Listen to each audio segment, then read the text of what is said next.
Let's talk about the one-year anniversary of the war in Gaza. Mohammed Najib is a journalist, war correspondent and security analyst. Is now joining us from Ramallah in West Bank. Mr. Najib, thank you very much for making time for us and welcome. I just want to know from you, it's now 1 year since the war in Gaza erupted.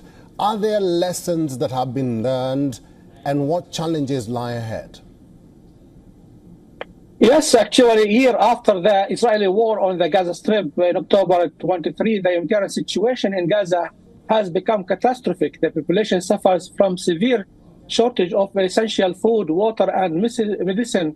And Israel has destroyed their income from fish and from agriculture, destroyed their fishing fleet. So they become more dependent on international aid. And because of the Israeli blockade of the Gaza Strip, then it become very limited, and they striving in Gaza. It's a very difficult situation. Actually, more than 85% of the Gaza population, equal 1.9 million people, have been internally displaced to the ongoing bombing and the destruction of their homes. And more 60% of the homes and infrastructure has been destroyed.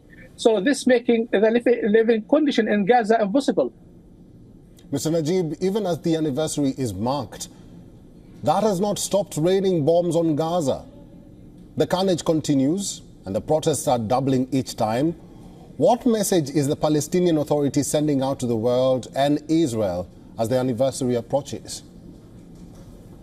Actually, the Palestinian Authority called for the stop of the war from the first days of the Israeli strikes of Gaza Strip, but Israel doesn't listen even to the closest ally to Biden administration, to the American administration, not to stop the war, even to allow the entry of food supplies and medicines and humanitarian assistance to the Gaza people, to the fuel, to the hospitals, to continue providing medical services. So the Palestinians, after a year, thinks that Israel is planning to stay a longer time in Gaza, and it appointed a military commander for the Gaza Strip. So this means that the sufferance of the civilian of the Gaza people will continue and will last for a long time, as long as Israel's plans to stay for a longer time in Gaza and militarily ruling Gaza Strip.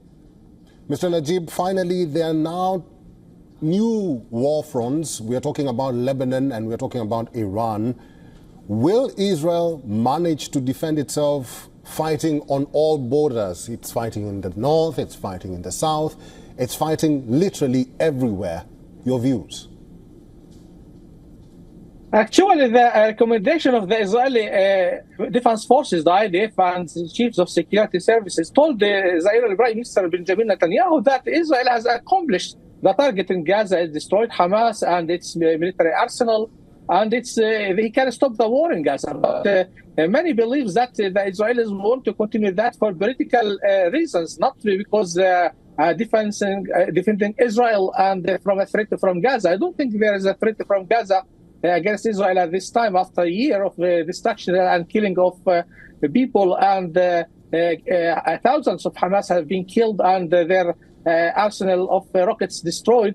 But the Palestinians think that Israel wants the continue of the war against Gaza for political reason, for the Prime Minister political agenda, not because there is a necessity to protect the security of Israel. All right, we'll have to leave it there. I've been talking to Mohammed Najib. He's a journalist, war correspondent and security analyst. Mr. Najib, thank you for talking to us today. Thank you. For all the latest news, download the WION app and subscribe to our YouTube channel.